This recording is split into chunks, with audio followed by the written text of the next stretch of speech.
Hi, everyone. It's Lisa Norell. It is December 11th, and welcome to the live stream. It is going to be a great weekend here in Northern Virginia, and today I get to spend part of it talking with a Silicon Valley marketing guru, Meagen Eisenberg. She's going to be joining us pretty soon. We've also been pretty busy over here. We've been working on a number of new courses for our CMO communities. We just spent the afternoon yesterday with Guy Kawasaki in our private groups. So we've been really doing quite a bit of fun things over here. So if you're joining us, remember to tell us where you're from and be sure that you share your questions with us live. We're simultaneously broadcasting on LinkedIn, Facebook, and YouTube. So without further ado, let me talk a little bit about our agenda today. We've had a mix in our community of CMOs between CMOs who are seeing their marketing budgets blossom, and then we have CMOs who are seeing their marketing budgets shrink. So wherever you're sitting on that side of the spectrum, today you're going to get some great ideas from Meagen on how to make the most of your marketing budgets and some of the lessons Meagen has learned from the pandemic. Meagen is the CMO today of TripActions in Northern California, and she and I have stayed in touch over the years, and she has been touted as one of the top go-to-market talents in the world and a dynamic leader. In addition, she's worked at prize-winning companies. DocuSign, MongoDB, and now TripActions. And what makes Meagen unique, in addition to being a mother of two and making it through the pandemic, she has 13 successful exits under her belt and 3 IPOs since 2011. So, not exactly a slouch, we'll put it that way. And one of the things that I also noticed recently is that the CEO of MongoDB was interviewed on CNBC and reported an 800% jump in the stock. So how do you like that for picking winners? Let's welcome Meagen to today's live stream. Meagen, welcome. Good morning. Thank you for having me. Yes. How are you doing out in Northern California? How's the family doing? My girls are doing well. Husband's doing well. We're in lockdown, so it's, they're closing things back up. We enjoyed some outdoor eating for a while, but you make do, you adjust. Yes, I remember we joked about 3 months ago, and we said you had said that a couple of your friends had actually up and moved to Hawaii. Have you had thoughts about that, or? It's not a bad idea. Their kids are in school. They go to school every day. Same, we had a family move to Austin. Their kids are in school to down to Arizona, Scottsdale. So I have to admit, I'm a little envious that my girls are homeschooling still, but we hope to get them back in the classroom in January. Yes, fingers crossed. And so much positive news coming out from all the companies who participated in Operation Warp Speed. Yes. Yeah. I can't wait to get the vaccines out. I think that's a good sign. We'll have them to our healthcare professionals by the end of the year, and then more mainstream. I would think by June, all of us who want them will get them. Yes, looking forward to that very much. Let's talk. By the way, we have some people checking in today, Meagen. So far, we have David from Northern Virginia, and we have Camelia from Sweden. So wow. Great. I know you are in the travel business, so It's always nice to know that your impact is global in scope. Yes, it is. So we'll be taking questions along the way. And tell us what is the current state of your marketing organization in terms of how you've designed your work environment for them in this current lockdown in California? Yeah, so we're all remote. We've got, I have a team actually all around the world. And if we were going into the office, they'd go into our different offices. We've got Seattle, we've got some folks in Texas and Wisconsin and New York and London and Sydney.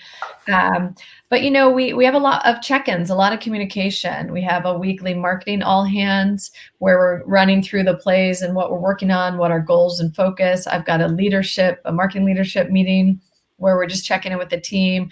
We're doing Zoom walks to make sure people are getting outside, getting some sunshine, fresh air. About every other week, we're doing a happy hour. So I think it's really important that we check in and just communicate and keep everyone on the same page. When you're not in person, I think you can lose some of the in-person connections that you need. And right now, I think people need people more than ever. So just a lot of communications. And as a company, we do a weekly all hands as well to make sure we're all connected. Yeah, that's great. I love that idea of Zoom walks. Yeah, it's kind of fun. You see everyone, they're out and about. Some bring their kids, some bring their dogs, some are going to parks, some are in apartment buildings, out on their patio, deck. I think it's a good way to, we need the sun. If it's sunny in your area, you need a little vitamin D. Yes, we have some here today. And believe me, I will be getting outside later. And then I'm heading over. I go once a week to Orange Theory because it's a very big space. Oh, smart. And a very limited number of people. So I'm one of those people that I'm willing to, stay socially distant and get out. And actually, I have to see some human beings once a day. I agree. I just have to. Yes. And speaking of travel, let me know what was the state of TripActions in terms of what you provided before COVID and what happened during the pandemic where you started to look at your positioning and your growth strategy very differently. Yeah, as soon as I think any crisis hit or change hits in the industry, you go direct to your customers to see what they need. And we have been very close to our travel managers and customers to find out. So when it started to spread around the world, we needed to bring them all back home.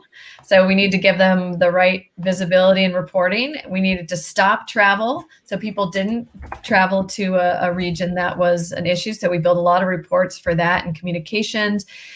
Information was key. We did an integration with the CDC and Johns Hopkins so they could get real-time information on reproduction numbers, regulations, quarantines, right into the product to make better decisions. We improved our approval flows. So you could, you want to make sure only essential folks are traveling during certain times, and your policies are starting to get updated. And so we just did a lot of work on the product for what our travel managers needed, and then our CFOs and finance persona and what they needed, because all of a sudden they have all these unused tickets, right? Tens of millions of dollars of flights. You need to track those. And so we gave them all the reports they needed to track them. And then we built the functionality to automatically apply it when someone goes to book future travel. And so from a marketing standpoint, not only when you build the product, you've got to go launch it and make sure all the users are aware of it. And the tone changed really in the market, right? We went from the best experience in business travel and nobody's having a good experience with COVID to what do you need? You need traveler safety and cost control. So, in the last 9 months, our tone changed, our product evolved, and our messaging really needed to go with that to make sure our customers had what they needed. And I want to also punctuate the process, not the process that you went through, but maybe the timeline compared to your 2 decades now as a marketing leader and an award-winning demand gen executive. I want you to illustrate for our viewers the typical timeline it would have taken to do that kind of shift. I'm not going to say pivot, please. I'm so tired of the word pivot. So you made the shift maybe 2 years ago if you were with MongoDB or another company, and the typical time it would take then versus the time it took this year. Yeah, I think you would typically, if you're going to change your messaging, adjust your product, have more personas, you're looking at least a quarter, 2 to 3 months. We did it in about 5 days. And it was a Friday night. We're building this product over the weekend. I need you to launch it Monday to all our customers. But then we had to quickly evolve the website. We had to update all the messaging on multiple pages of the website, all our email communications, social media, all our outreach sequences. We had to create a new sales enablement deck, a new deck to go to market with, and new positioning. The amount of, we really just audited all the content we had just created in the last year. We needed to audit anything that was automated. We need to update, stop it, update it, then resequence it. So it was an incredible amount of work by the team to audit, rewrite everything. And then the systems and web team had to get it out on the website and in the hands of all of our, customer success managers, our sales reps, our SDRs. So huge effort. Not something I want to live through again. Definitely a pressure cooker situation for everyone. And then we realized we launched a community in about 2 days or 3 days because all these people had questions about COVID, about travel. We got our suppliers and partners, the hotels that we work with, all the airlines we work with, all were getting on, answering questions, posting their policies. And so we launched a new community on vanilla forums. So we had to, go buy the software, implement the software, get the content going, and then invite all our customers, influencers, and partners to contribute content and answer questions that were coming in. So that was a very, fast pace. I would not have done that in 2 or 3 days. It didn't look very pretty, I will say, the first week. And then over time, we designed it better. We laid it out better. We had a content calendar, but it was more a sense of urgency. I think the great part about it is we have a community now. And we didn't take forever to do it. We didn't overthink it, right? It was just go. And so the benefit is that we have a community. And the other thing we launched in April was a whole academy of courses. And so we've got over 26 courses now. We did 2 a week and all about best practices, certification for travel managers. And we incorporated all the new things that you would need in a post-COVID world and to get everyone back to business, and a lot around policy management, duty of care, taking care of your travelers while they're on the road. So I think it showed us what we could do. Like, it's amazing what you can do with a deadline or a crisis. And definitely the team built a lot of product. And we were going through a time where we did have to go through a layoff. We're a usage-based model, and travel went to pretty much zero around the world. And so, building and shifting everything while also having to let go a significant portion of the marketing team. You got to keep morale up and motivations and focus. And we're in a pandemic, people are figuring out how to work from home. So it was, I'm really proud of the team and how they pulled through it. And now we're just coming out the other side, with the news of the vaccine, there's a light at the end of the tunnel. And feel it, like a weight has been lifted, just having an end state to this. So, it is incredible. I know there is, we cannot underestimate the level of enthusiasm around this. And you had your own version of Operation Warp Speed by the way in which you launched so much in so little time. How much did you have to persuade your team members that it's about success, not perfection? How many people needed coaching? We were in a war room. I don't think we had to convince. My team just got it. They were focused. They understood what was at stake, what our customers needed. We have a very strong, we just have a very strong team, good work ethic, good attitude. Many of us have worked together over the last decade. And so it's sort of like, okay, here's what we need to do. Here's your role, go. And we'll come back together. And if we make a mistake, we'll fix it and we'll iterate, but let's just not overthink it and get it out the door. And I think the world is very forgiving during this time too. So, there was certainly stuff out there around people being tone deaf, and maybe we didn't get everything right on our side either, but we certainly, our hearts were in the right place to get stuff to market and to fix what we were doing out there, but keep the company going. Oh, I know you have to. And we are seeing the same thing here. One of my recent live stream guests mentioned that Tractor Supply had to launch a few contactless payment capabilities at their various retail outlets. And there were some glitches. And you know what? They did it in a couple of weeks, and customers were not upset. Sure, they said there were some problems, but we're going to work through this. Yeah. And if it can happen at Tractor Supply, it can happen for all of you who are watching right now that run B2B companies. The same principles can apply. Yes. And the sometimes even delivering a portion of the capabilities your customers need is better than sitting back and waiting for the full Monty to be available. Yes. Yeah, it's so true. And if they know your heart's in the right place and you're making progress and you're listening, I definitely agree with that. Yeah, we have. So one of my friends lives up in Atherton, is Guy Kawasaki, and he was with us yesterday, and he came in and spoke to our marketing growth leaders, which is our private community of CMOs and VPs of marketing.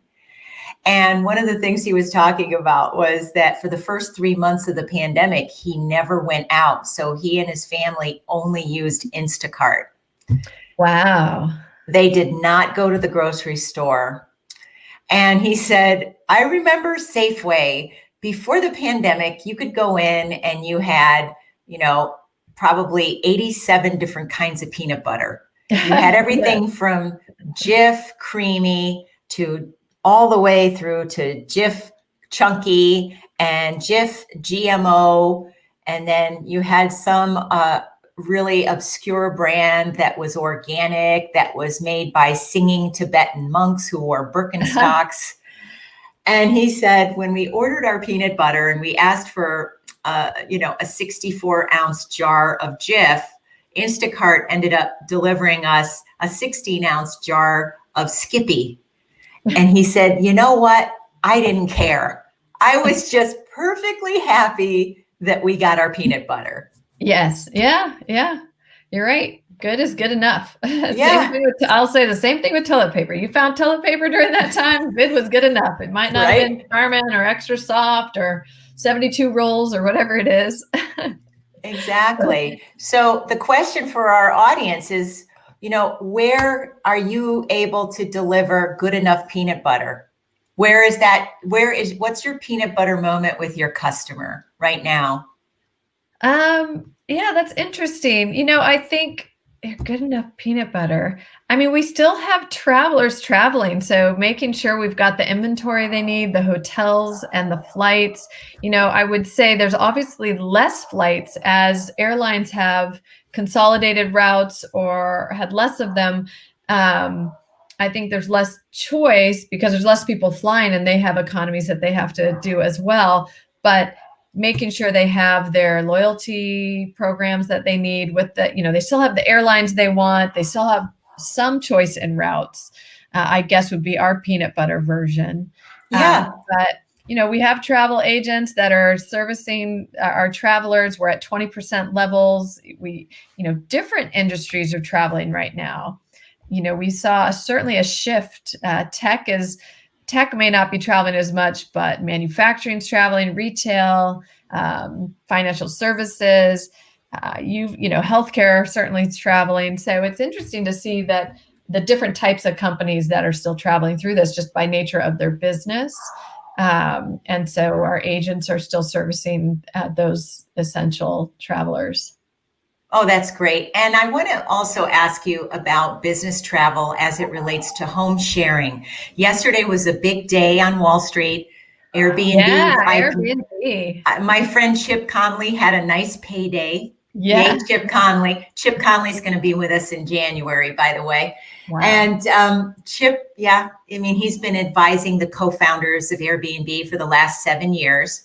And what's interesting is that their valuation is over 100 billion, and with a B, and amazing. What's Airbnb teaching you about the future of business travel and TripActions' own strategies for growth? Yeah, I think it's a statement on the future. We will get back to traveling. They may not even be forecasting 2021. They're really looking out at 2022. But as humans, we have a desire to travel. We need human connection, and there's demand for it. And we'll continue to, offer all the things that people want when they travel, whether it's hotels or rental cars or rail or airline. People still are traveling. Personal travel is still happening, even more than business travel, and they're recovering because of that desire. So yeah, I mean, it's just, there's hope in it. You see a lot of investment still in travel. It's really not going away. I think we'll be at 50% levels by Q2. I think we'll be 75% levels by the end of the year. The way we travel will look different.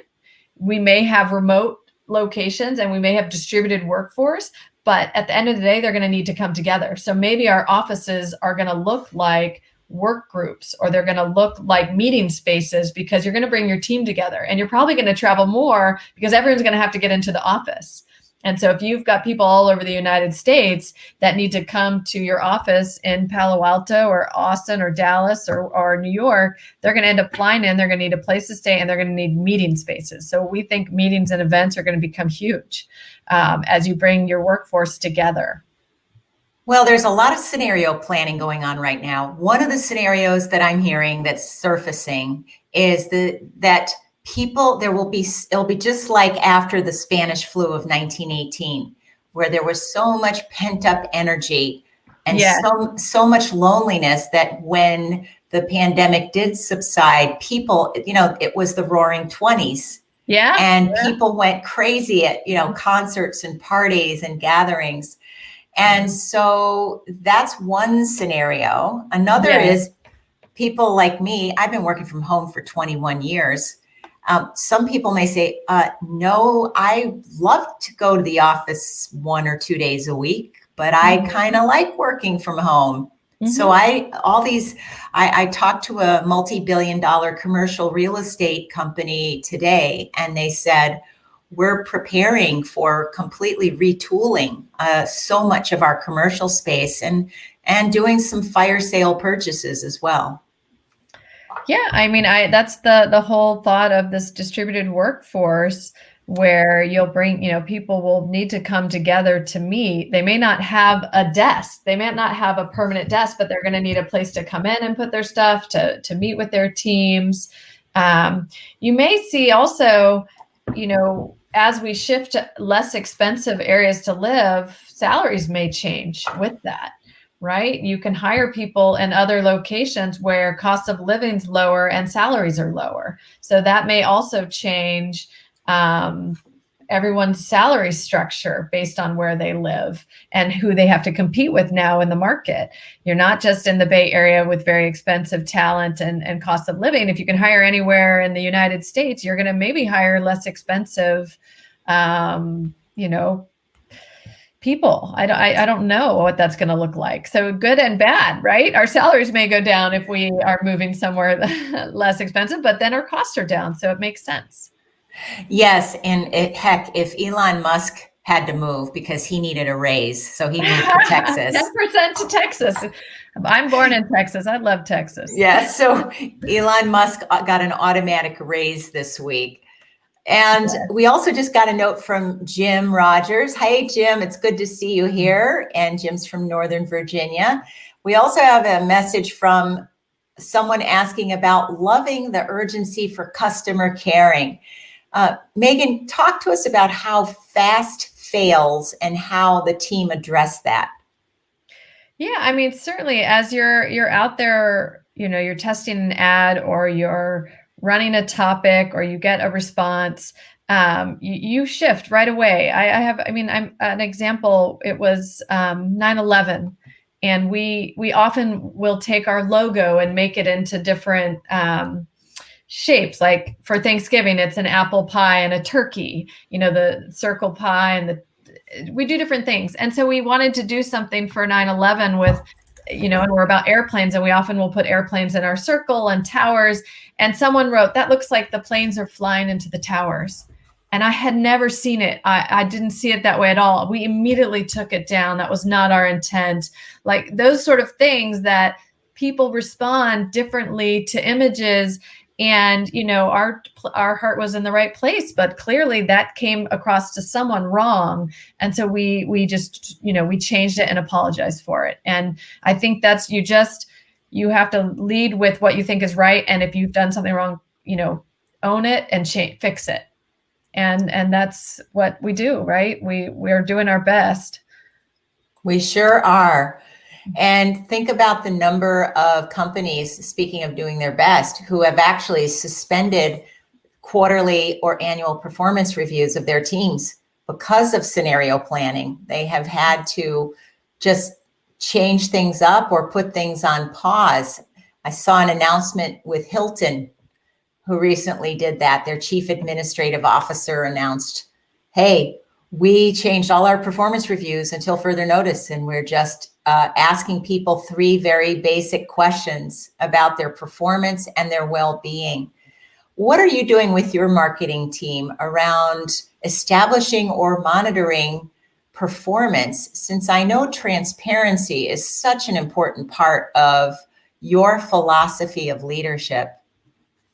Yeah, I don't think you wait for performance reviews to give feedback. I think you're always learning and growing, and that if you see something your team needs help on, that you let them know. I mean, it's about learning, and I think it's similar to a sports team, right? When you're playing on a sports team, if you need to practice passing or a corner kick or something, I played soccer growing up, you practice that skill. And sometimes your team needs to practice a skill. Maybe it's writing an email, maybe it's writing a blog, or it's an ad or something, right? And you're only going to get better if someone can help show you how to do it the right way, and then practice. And so I don't think you wait for a review cycle to do that. And certainly with my leaders, if I see something, we'll talk through it. I think you provide examples and models of excellence. Whenever I see something in the market that I love, I send it to my team. Hey, look at this. What a cool idea. What's our, how can we apply this to our business? What's our equivalent? I saw Sendosa was doing like the 12 days of gifting or something. I thought that's so fun. Like what can we do that's along these lines? And I think that matters. But yeah, if you don't, you're not doing your team a service if you don't give them the feedback they need. You're not growing them. They can't get better if you don't tell them. And if you're afraid to give them the feedback, you're not helping them, you're hurting them. So I think you need to do it, but it has to come from a place of trust. They have to trust you, and you have to care about them. And you're doing it because you care about them. Yes. And I wonder how you think your own role as a leader, and even your own habits as a leader, are forever changed because of COVID. Oh, I mean, I think compassion has been a huge one, just really understanding everyone's situation. I'm homeschooling kids. I've got people on my team homeschooling kids while working. It's hard and it's distracting. And, I worry about anyone who's taking on the workload, whether it's more women or men, that they're dropping out of the workforce because of it. And I'm worried we're taking a step back in so many ways because of that. And so anything you can do to create flexibility for your workforce right now that are trying to deal with so many different things, that you should. And if something's not right, find out what's going on, because most likely, there is something going on and they just need help or space or time or a break. So I think that's something top of mind, and how important it is for people to take a break. You need to take the weekend. You need to take a day off. You need to go sit in the sun and get some vitamin D, whatever that is. I think in this environment where people are isolated, they need more of that more than ever. Yes, we absolutely are seeing the same thing. There is a business need that not everybody is willing to bring up when I talk to them. But when I'm calm and they trust me, the most persistent challenge people have right now is isolation and loneliness. Sure.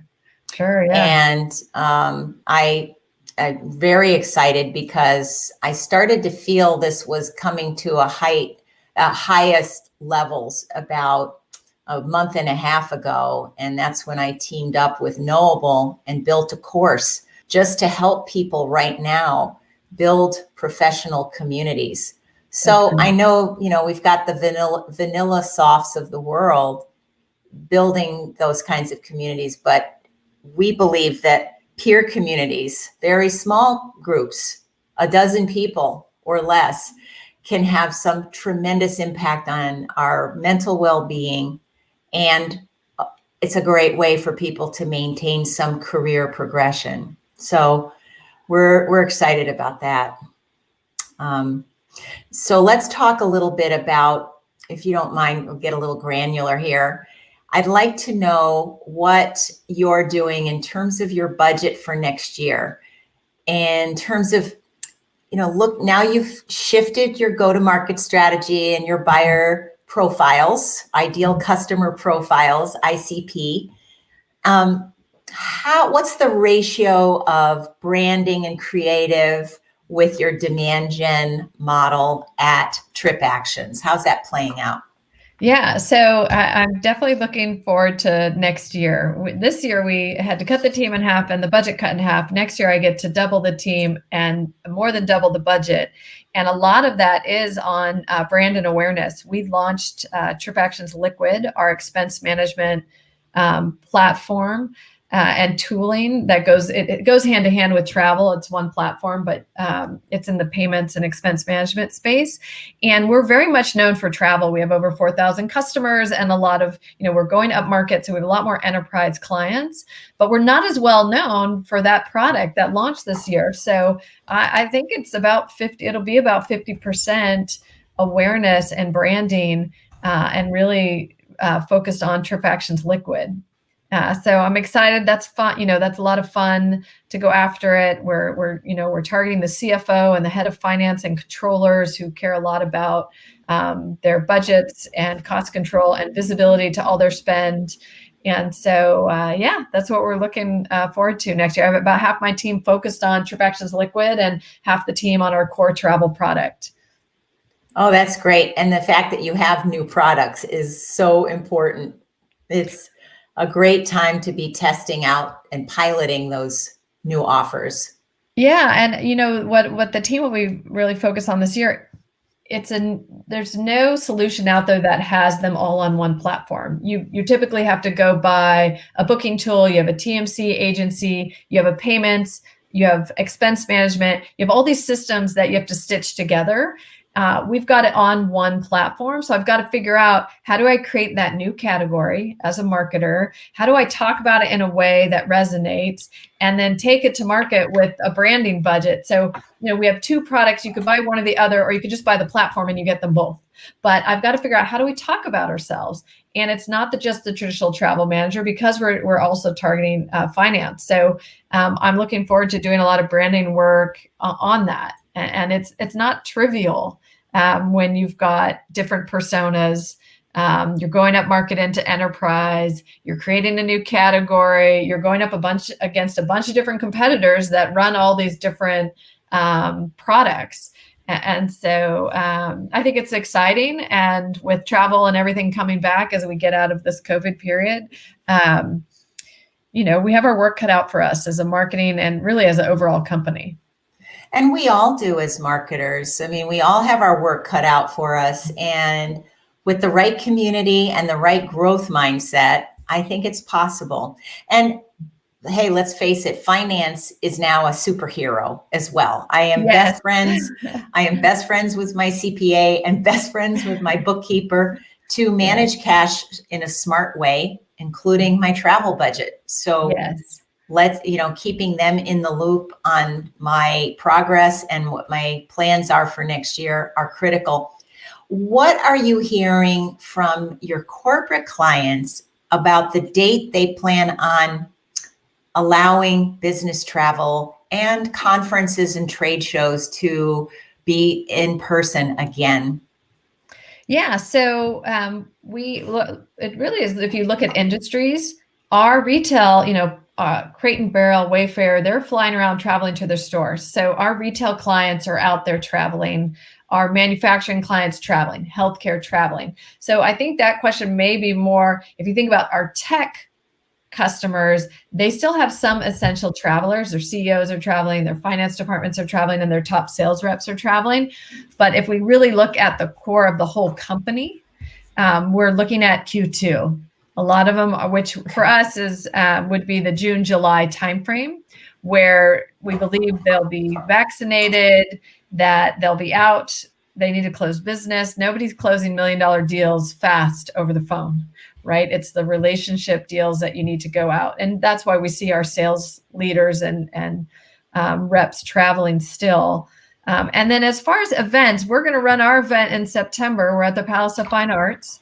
So a lot of people had deposits last year that are pushing to this year, and they look like they're booking all around July, August, September, October, which makes sense if the vaccine's out there and we start to travel, or at least even domestically within, even within a city. Think about it. If you live in San Francisco and you've had the vaccine, you're probably going to go. I certainly am. If someone invites me to a virtual conference versus an in-person and I just drive there, I'm going in person. Oh, yeah. I can't wait.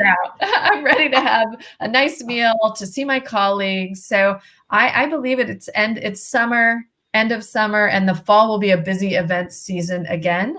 They may not be the 10,000 events, 10,000 person events. I think they're going to be 500, 1,000 size events that are going to take off in the fall. Yeah, I'm hearing about the same. My CMOs are saying we're going to start traveling again sometime between July and August is what they're hoping for. Yes. Yeah. And I think you're going to get a good response because it's not going to be crowded, because people are going to wait too long, or they're going to be nervous. They're not going to put a deposit down, and they're not going to be ready to pull it off. So the marketers that are ready and get out there, I think they're going to actually get a better response than they would had this, not happened. And you have, you have a lot of competition for events pre-COVID. The fall was very hard to get. You could go to 50 events, right? So I think you could have a first mover advantage and if you do this summer, early fall, and you make, right location, people don't necessarily have to fly in. And you can get to the audience you want in a certain region. Yes. And let's hope so, because isolation is becoming very old. Yes, I agree. Let's just face it. And you're in trouble when you start talking to your pets, which is something I've been doing all day. I do it all day, every day. And I now have started singing to him. So hey, I'm not shy. I am not afraid to tell people. I have 3 Frenchies. I talk to them all the time. And let's talk for a minute before we wrap up about your work as a board member. We have so many CMOs and executives who would love to serve on for-profit boards. And you're on the board now of Terminus, G2, and Reactful, I believe. So 3 board seats. Mm-hmm. First, are you providing any common value across all 3 boards where you're focused on similar topics with them, or any scenario planning lessons you're learning from the board perspective that could help our marketing leaders? Yeah, I mean, all of these online personalization, web optimization, display ads are doing well. Think about it. 40% of our budgets were events. And all of a sudden you don't have events, but you still need to build pipeline and you need to show growth. And a lot of that's happening online. So, companies like Terminus that are doing display ads to your target, account-based marketing online, they're doing amazing. And same thing, G2, people are buying software like crazy. Everyone's remote. So you need technology to do your job more than ever. And so their platforms are doing really well. Reactful, same thing, website optimization. And so it's these the online MarTech companies are doing great. And we're talking a lot about how do you move really fast? Now is the time to take market share because your marketers are having to get a lot more technical very fast if they were not already. And they're having to find other ways to bring pipeline in. And so they're buying and testing technologies and they're shifting budgets to it and they're being creative. I mean, we're certainly thinking of all the different ways. We're not only using things like Terminus to market to travel managers and CFOs in our target accounts. I'm also marketing to my existing customers because you can use our product for personal travel. So if you're going to book a trip, why not book it, get the same inventory and discounts, but also a travel agent to support you. And it's free if you're a business client. So of course we're running, if you're going to book personal travel, use our product, and we're using Terminus ads to do that and get it in front of our customers. And then we don't have to bug them and email them. They'll see it as they're on Facebook or LinkedIn or anywhere that they're we're targeting and retargeting. So I think it's been an amazing opportunity for technology and certainly for MarTech. Yes, I got excited about that. Yeah. And who owns the MarTech budget, or who owns the technology budget within TripActions? Is it a shared responsibility between you and IT, or do you truly have the authority over the whole stack? Yeah, I truly have the authority over MarTech, and then sales has the authority over theirs. We have 46 technologies right now, and so I have a pretty significant budget of tech, and we work with procurement. They're very helpful, certainly in negotiating, but we do all the integrations. We do anything that needs to integrate into Salesforce or Marketo or even Eloqua. We've got both running. We're running that. We have a very technical marketing team, systems team. Yes, that's a lot. That's a lot. I mean, I've heard usually my CMOs will say, we have between 10 and 15, but 46 is certainly palpable. Yes. Yeah. We're fans of the advantage of tech and you're getting data, then you're acting on the data. There's all these different channels and a lot of stuff's online, and we do a lot of partnership with sales as well. So yeah, I've always been a heavy user of marketing technology. 5 years from now, I wonder if there'll be no more MarTech stack. There'll just be a MarTech marshmallow. And the only company in the stack will be Salesforce. Yes. They'll be the Facebook of the MarTech world. But anyway, it's been so much fun getting to know you again, Meagen. It had been a few years since I saw you last. Yes. Any closing comments, or I should say advice, for marketing leaders who really want to be more results oriented, or really, really squeeze the lemon juice out of their budget lemon? I always think, what do your customers need and how do they receive information? So I think that's an early win. If you don't have a lot of budget, I actually think influencers are a great way to go. They have the audience you want to get to. So can you brief them? Can you do a webinar with them? Can you have them tweet something or write a blog for you? So I am a big believer in influencers and educating them on your product. If you don't have a lot of funds, you're not spending money on events until the summer. So, take that money and figure out the online stuff. Sounds great. Well, this has been a terrific day for being a mindful marketer and really leveraging our expertise and our resources in a smart way. Meagen, thank you for spending the time with us today. And I really wish you an aloha holiday, whether you end up in Hawaii or stay in California. I do wish you all very good health.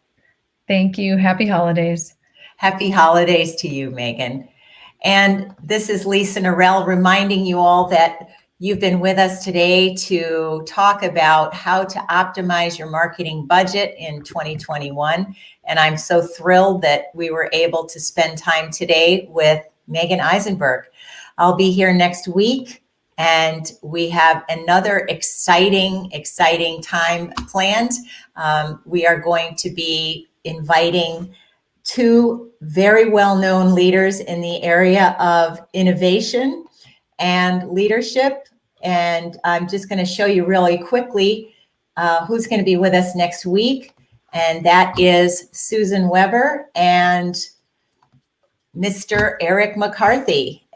Eric has an amazing background with the Coca-Cola Company, overseeing mergers and acquisitions, and now a seasoned investor and advisor. And Susan Weber, the CMO of Walker and Dunlop. So it's going to be a fabulous session. I hope you guys can all join us next Friday for the Mindful Marketer live stream, December 18th. Until then, have a safe weekend, and we'll see you then.